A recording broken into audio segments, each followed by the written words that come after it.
he mentioned that, to a roaring applause from followers.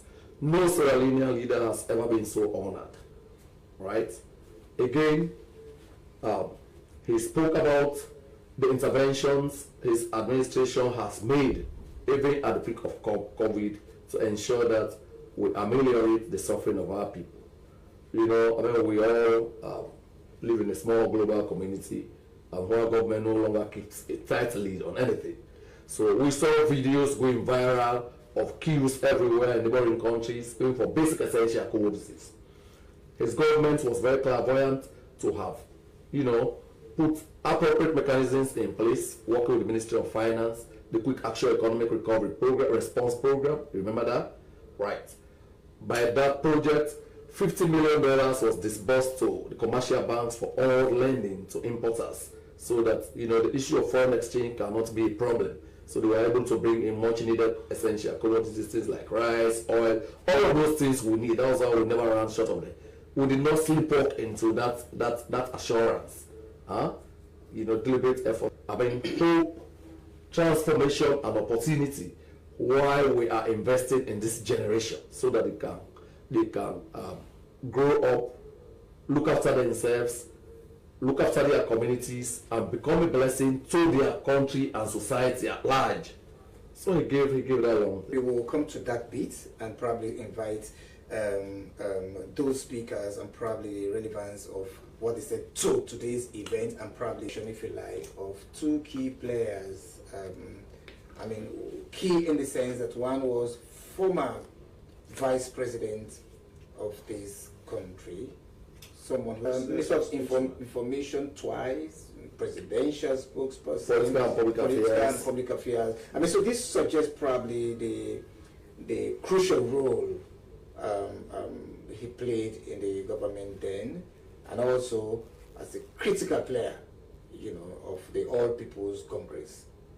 They are now members of the Sierra Leone People's Party, and we've seen that, we've heard them and all of these.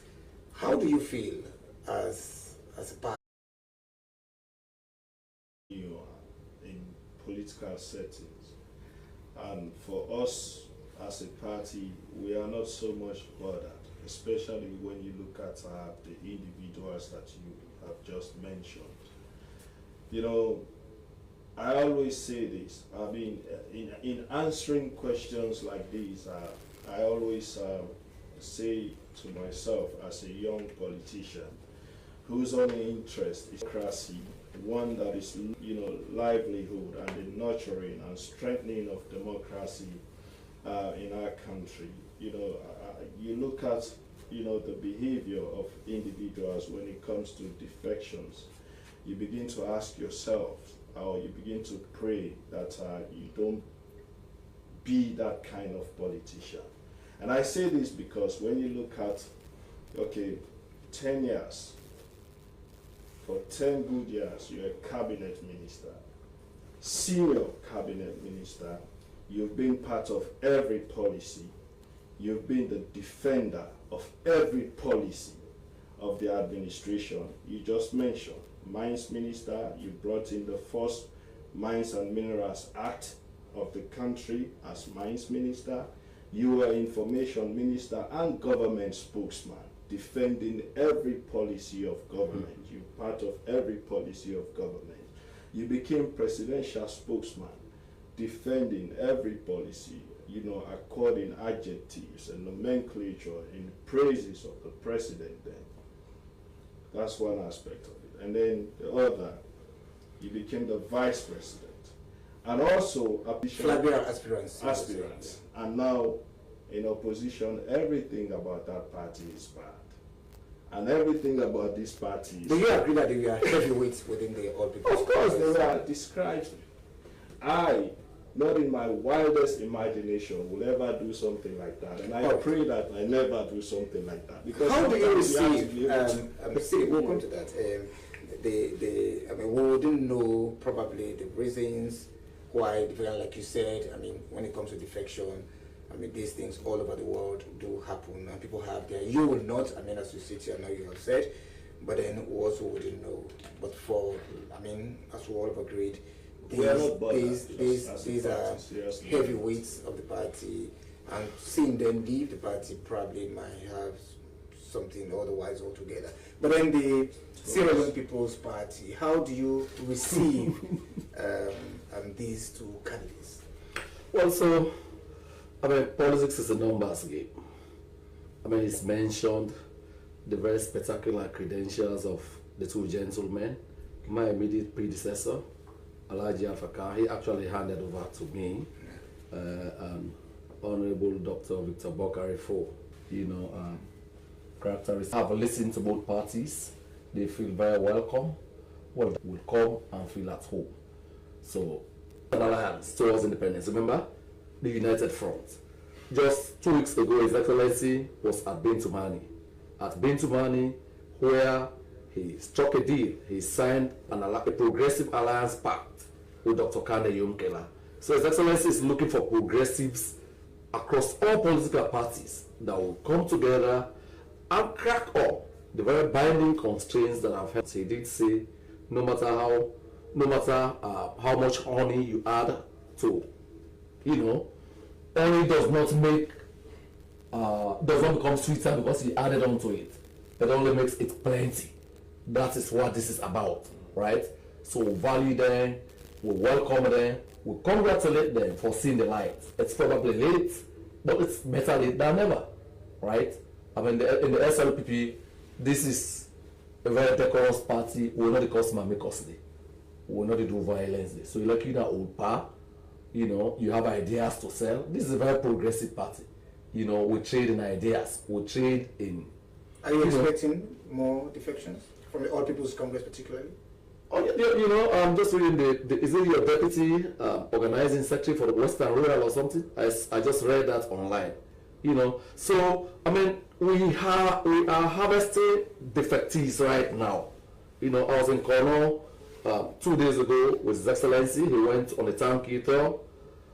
During that visit, throngs of supporters followed three former honorable members of Parliament of the C4C, Honorable Emerson Lamaine, Rebecca, and Honorable Fofana. Those 3 people had throngs of supporters, thousands in their thousands who came to declare for His Excellency. Amongst other things, they are very impressed with the President's very developmental heavy lifting in their district. There is a road that is under construction now heading towards the Guinea border, the Kamendo Guinea Road. Is opening that place up to international trade, investment, and opportunities with not just Guinea, with Mali and all others. There is a maternal hospital construction going on right now that we look after, that will provide, will accommodate over 100 people. It's also becoming, a training institution for healthcare specialists. Apart from that, we are doing the Kono University. So speaker after speaker noted that is a great historic injustice which the president is righting in 5 short years.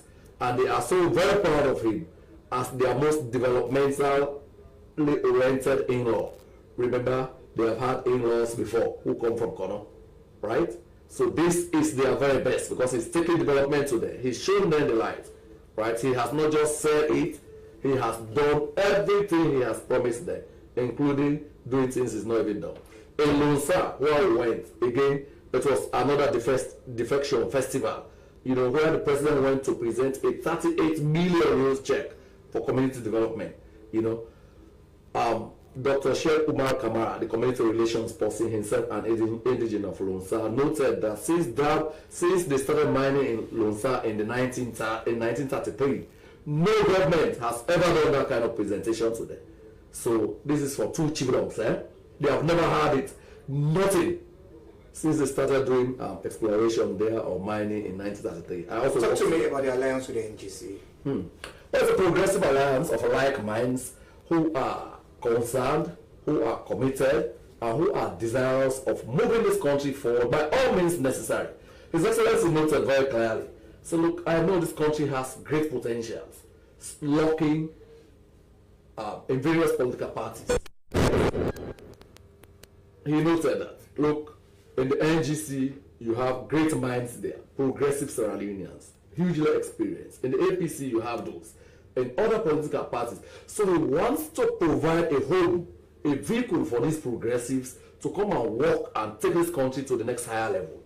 He has not made any secret of this. Nobody is going to move this country forward alone. So you see, there's something that is very important to note here. You know, between the for this country, remember he handed over power in 1996. Many of that age group and from the institution he came from would never have talked about that. He promised to conduct fair democratic elections. He promised to return the country to civilian rule. He promised ending the war, and he started exploratory talks. So the late Kaba built up on that to restore permanent peace to this country. So he put his career on hold, right? He went to studies, you know, and came back a military Democrat, right? The other person, Dr. Kande Yonkela, took an early retirement from the UN. Do you remember when he joined politics? Early retirement to go into politics. And this time, he has put his presidential aspirations aside to work with his brother to ensure that he gets a second term on the first ballot. What can be more? That's a huge sacrifice. I mean, in his words, he realizes the sincerity of His Excellency to put Salon first so that Pauper Salon go better. All right. I'm staying with you on this, but I was just going to, I mean, on that beat, I was just going to, I mean, be having candidates as a party for, I mean, if not presidential, the parliamentary or whatever, local council. Well, so the thing that is cast in stone is that they are not putting forward a presidential candidate. I mean, it's their discretion. They want to field candidate, right? Work together, right? I think that's very, very instructive. You know, His Excellency wants to be able to achieve national cohesion and to leverage the best talents and resources this country has for the benefit of our country. You know, it's very instructive to note that both Dr. Yonkela and President Biu are sons of paramount chiefs from the north and the south, right? So this is bringing the north and south together to the center so that we can address the grinding and horrendous poverty our people face, so that we can address the binding development challenges that we face as a country. Okay. You would have never had this. You will need to rest for a while. Whilst I invite again, we were talking about defections and all of those. Are you worried? Are you concerned rather that some of your members, now not the former vice president and former spokesperson of the previous government, but as we've seen, I mean, he mentioned a few names, a few people, Kono and a few others, is it who have defected? Are you concerned that this are happening? I mean, we also... Are you afraid probably again that there may be some exodus, more exodus? No, I mean, we're also having people defect to the APC regularly. You know, we are focused on taking our messages to the people. We are focused on making sure the people of this country see the clear distinction between the SLPP, Pauper administration and the APC as far as governance, good governance, the rule of law, democracy is concerned, and the government that really caters to the needs of the people of this country. We are taking the messages of hope back to them and guarantee them of better living conditions, guarantee them of quality health, quality education, guaranteeing them of their human rights. Today I was driving through Lightfoot Boston Street and I couldn't, you know, stay in traffic around Connaught Hospital for even 1 minute. I mean, the odor from decaying corpses at the mortuary, I mean, that was unbearable. I have not thought of a moment, you know, experienced years. You know, and this is the second or third time we have experienced such under this administration. So it shows, you know, their lack of, you know, compassion, their lack of focus as far as really addressing the real issues affecting the daily lives of the people of this country.